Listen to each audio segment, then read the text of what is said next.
Lawan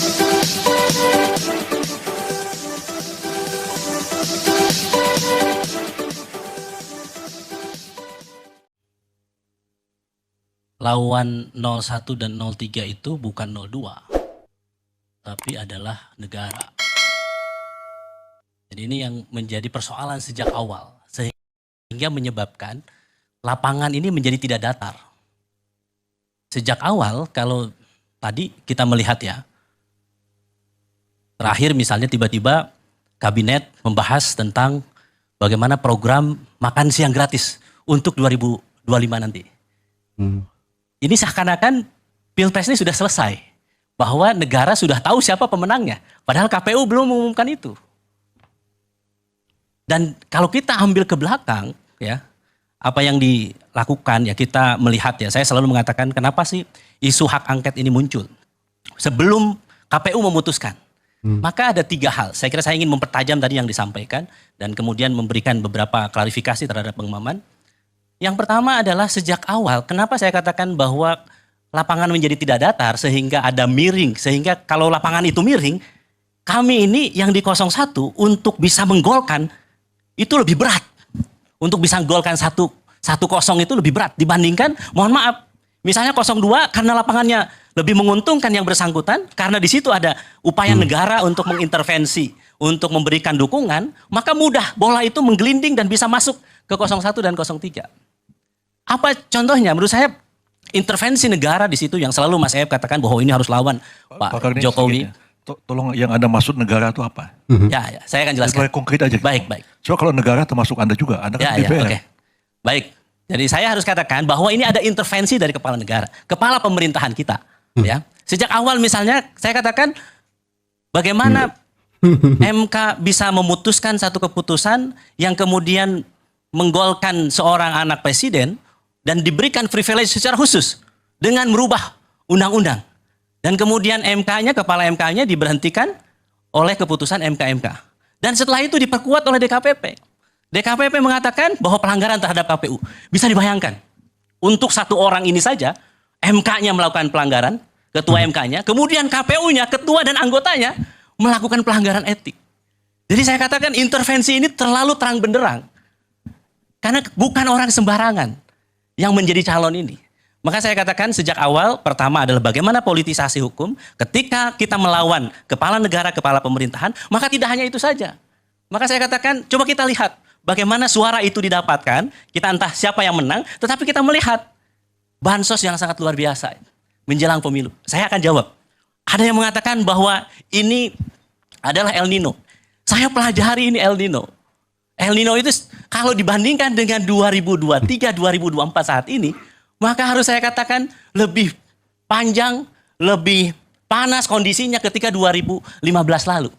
El Nino itu. Tapi saya harus katakan Bang Maman bahwa bansosnya tidak sebesar saat ini. Jadi saya terlalu mengatakan bahwa ini normal atau tidak.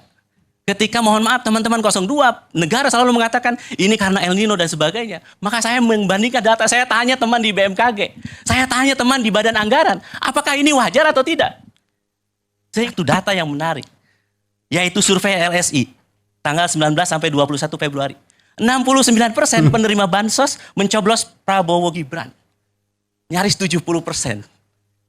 Jadi, Bang Maman, saya harus katakan, kantong biru bansos Jakarta itu warnanya biru. Sama dengan kaosnya Prabowo Gibran, warnanya biru juga.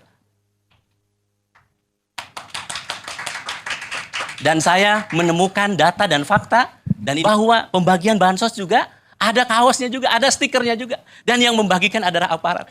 Saya sebetulnya agak kaget yang disampaikan oleh Bang Deddy. Loh, kita nggak pernah ngobrol sebelumnya, tapi apa yang disampaikan oleh Bang Deddy, kok ada kesamaan dengan di dapil saya?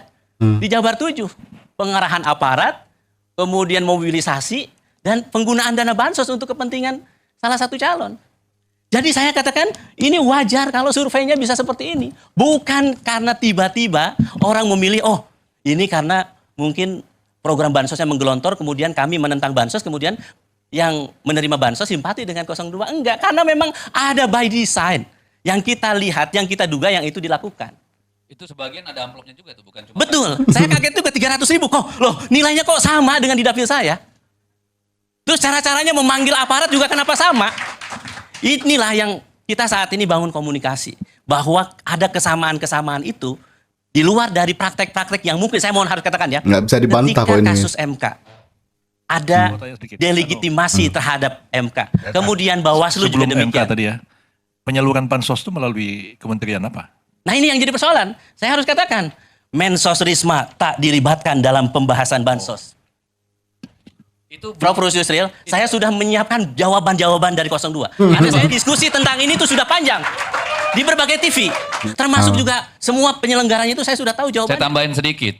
Itu juga kita harus pertanyakan karena menurut data yang ada di Kemensos, itu kalau saya tidak salah 18 sampai 20 juta penerima. Tapi yang sekarang itu penerima hampir 50 juta orang. Nah persoalannya, ketika tadi persoalannya tidak melibatkan Kementerian Sosial, datanya tidak digunakan, lalu datanya siapa? Ini juga yang terjadi apa? Orang yang kaya raya, barusan saya sebelum datang ke sini, saya telepon kawan saya. Benar nggak yang menerima orang kaya raya juga? Banyak juga orang yang mampu menerima bansos ini. Pertanyaannya, bansos ini apakah memang untuk menyelesaikan persoalan El Nino atau ini menjadi bagian APK atau bagian dari stiker atau alat kampanye ditambah dengan bansos negara ini? Ini saya ingin katakan apa yang saya sampaikan di berbagai forum tentu tidak punya makna apa-apa. Kecuali apa? Rakyat menghendaki ada forum terbuka yang lebih transparan untuk membuka ini. Dengan cara apa? Memang salah satunya hak angket.